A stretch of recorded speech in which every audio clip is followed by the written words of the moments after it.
Abraham Lincoln's letter to his son's teacher. He will have to learn, I know, that all men are not just. All men are not true. But teach him also that for every scoundrel there is a hero.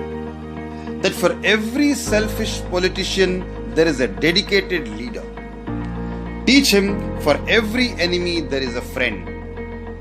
Steer him away from envy if you can. Teach him the secret of quiet laughter. Let him learn early that the bullies are the easiest to lick.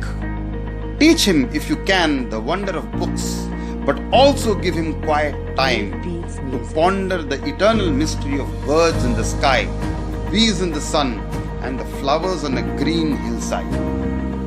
In the school, teach him it is far honorable to fail than to cheat. Teach him to have faith in his own ideas, even if everyone tells him they are wrong.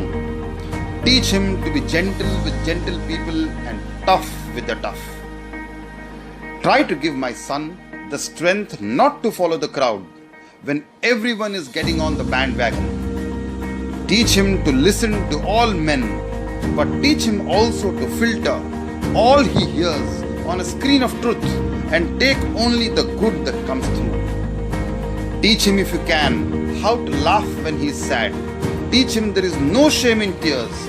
Teach him to scoff at cynics and to beware of too much sweetness.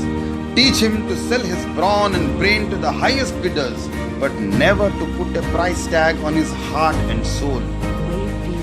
Teach him to close his ears to a howling mob and to stand and fight if he thinks he is right.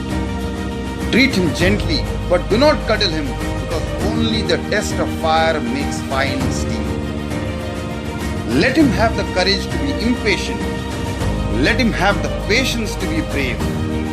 Teach him always to have a sublime faith in himself, because then he will have sublime faith in mankind. This is a big order, but see what you can do. He is a fine fellow, my son.